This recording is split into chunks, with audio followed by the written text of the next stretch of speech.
कुल मिलाकर राज्य की आर्थिक, सामाजिक और भौतिक विकास की गति दोगुना करने के लिए मेरी सरकार पूरी तरह प्रतिबद्ध है। जय हिंद, जय कर्नाटक।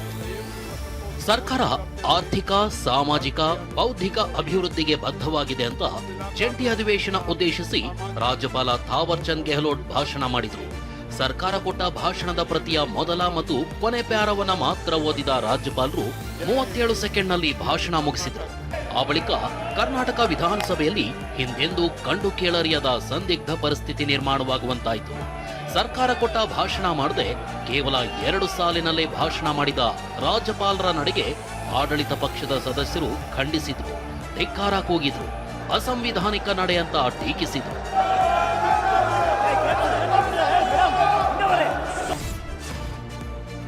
ಮೂಳೆ ಬೆಲ್ಲೆ ಪತ್ತೆಯಾಗಿರೋ ಲಕ್ಕುಂಡಿಯ ಇದೇ ಜಾಗದಲ್ಲಿ ಮತ್ತೊಂದು ನಾಗರಹಾವಿನ ಕಲಾಕೃತಿ ಕೆತ್ತಲಾಗಿರೋ ಕಲ್ಲು ಸಿಕ್ಕಿದೆ. ಪುರಾತನ ಸ್ಮಾರಕಗಳ ಪತ್ತೆಗೆ ಉತ್ಖನನ ಆರಂಭಿಸಿರುವಾಗಲೇ 2ನೇ ಬಾರಿಗೆ ನಾಗರಹಾವಿನ ಚಿತ್ರದ ಪುರಾತನ ಶಿಲೆ ಸಿಕ್ಕಿದ್ದು, ಇದನ್ನು ನೋಡಲು ಜನರು ಮುಗಿಬಿದ್ದಿದ್ದಾರೆ. ಭೂಮಿಯೊಳಗೆ ಅಡಗಿರೋ ನಿಧಿಗೆ ಸರ್ಪ ಕಾವಲಿದೆ. ಇದಕ್ಕೆ ಈ ನಾಗರ ಕಲ್ಲುಗಳೇ ಸಾಕ್ಷಿ ಅಂತ ಜನ ಚರ್ಚೆ ಆರಂಭಿಸಿದ್ದಾರೆ. ರಾಜ್ಯಪಾಲರು ಕೇಂದ್ರ ಸರ್ಕಾರದ ಕೈಗೊಂಬೆಯಂತೆ ವರ್ತಿಸಿದ್ದಾರೆ. ರಾಜ್ಯಪಾಲರ ಈ ನಡೆ ಸಂವಿಧಾನ ಬಾಹಿರ ಅಂತ ಮುಖ್ಯಮಂತ್ರಿ ಸಿದ್ದರಾಮಯ್ಯ ಕಿಡಿಕಾರಿದ್ದಾರೆ. ಈ ಬಗ್ಗೆ ಸುಪ್ರೀಂ ಕೋರ್ಟ್ ಮೊರೆ ಹೋಗೋ ಬಗ್ಗೆ ಚರ್ಚೆ ಮಾಡ್ತೀವಿ ಅಂದಿದ್ದಾರೆ. ಇನ್ನು ಮನ್ರೇಗಾ ಯೋಜನೆಯನ್ನ ಮರುಸ್ಥಾಪನೆ ಮಾಡಬೇಕು, ಈಗ ತಂದಿರೋ ಹೊಸ ಕಾಯ್ದೆ ಕೂಡಲೇ ರದ್ದು ಮಾಡಬೇಕು ಅಂತಲೂ ಮುಖ್ಯಮಂತ್ರಿಗಳು ಒತ್ತಾಯಿಸಿದ್ದಾರೆ. ದೆಹಲಿಯಲ್ಲಿ ರಚನಾತ್ಮಕ ಕಾಂಗ್ರೆಸ್ ರಾಷ್ಟ್ರೀಯ ಮನ್ರೇಗಾ ಕಾರ್ಮಿಕರ ಸಮಾವೇಶ ಆಯೋಜಿಸಲಾಗಿತ್ತು. ಆಯೋಜಿಸಿದ್ದ ಕಾರ್ಯಕ್ರಮದಲ್ಲಿ ಲೋಕಸಭಾ ವಿಪಕ್ಷ ನಾಯಕ ರಾಹುಲ್ ಗಾಂಧಿ ಹಾಗೂ ಎಐಸಿಸಿ ಅಧ್ಯಕ್ಷ ಮಲ್ಲಿಕಾರ್ಜುನ ಖರ್ಗೆ ಭಾಗಿಯಾಗಿದ್ರು.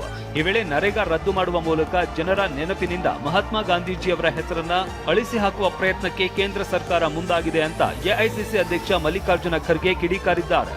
ಮುಂಬರುವ ಪಾರ್ಲಿಮೆಂಟ್ ಬಜೆಟ್ ಅಧಿವೇಶನದಲ್ಲಿ ಈ ವಿಷಯವನ್ನ ಬಲವಾಗಿ ಪ್ರಸ್ತಾಪಿಸಲಿದೆ ಎಂದಿದ್ದಾರೆ.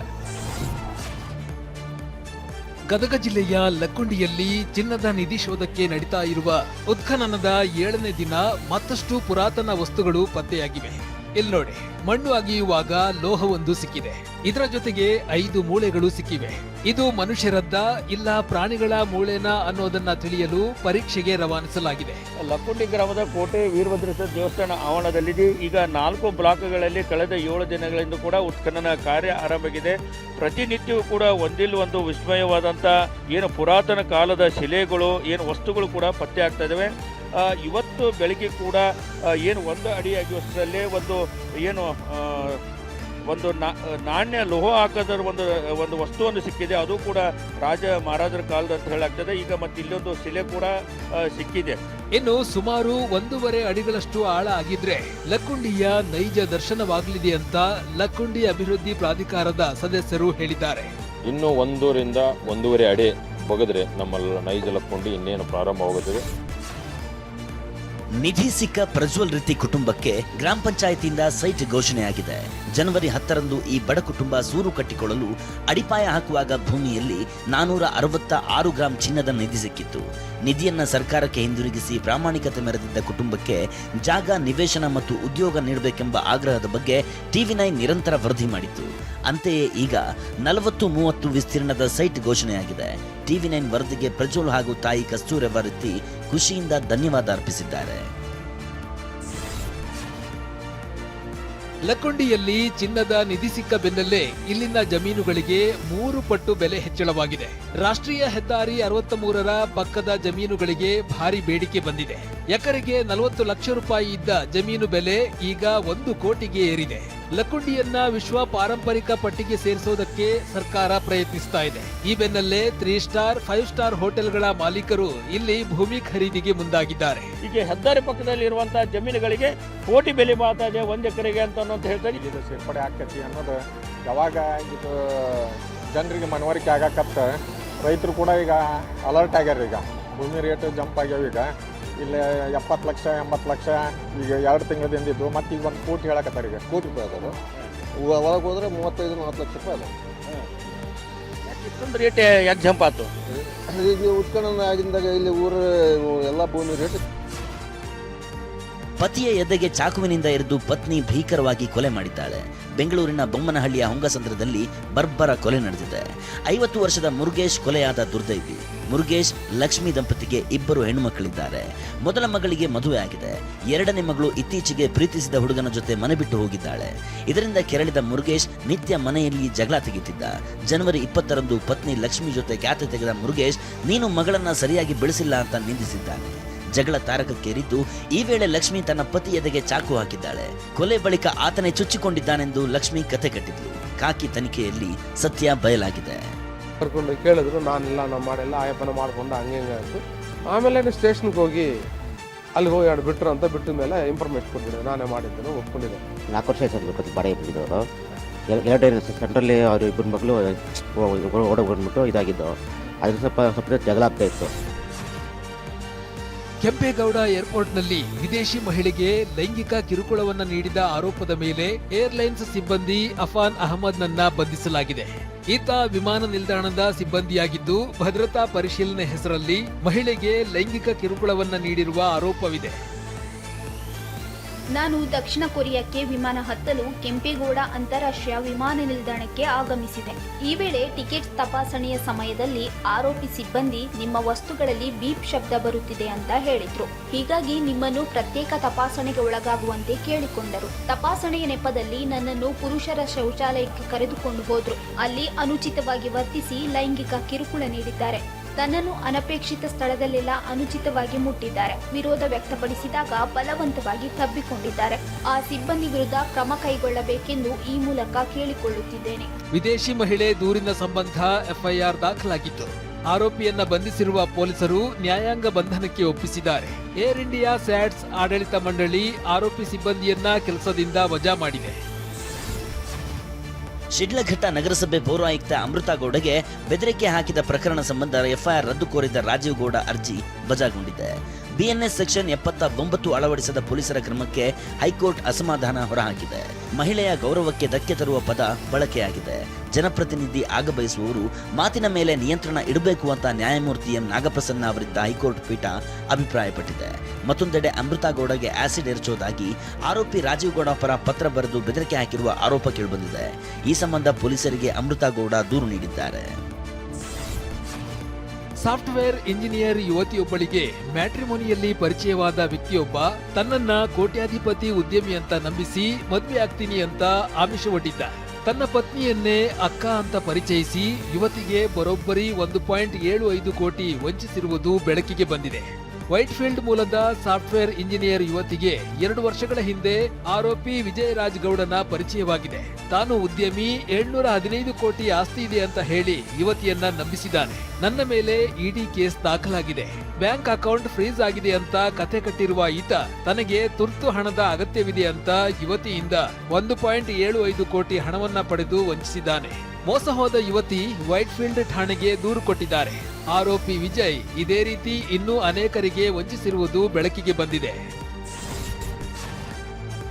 ರಸ್ತೆ ಮಧ್ಯೆ ಧಗಧಗಿಸ್ತಾ ಇರುವ ಬಸ್ ಆತಂಕ ಸೃಷ್ಟಿಸುತ್ತೆ.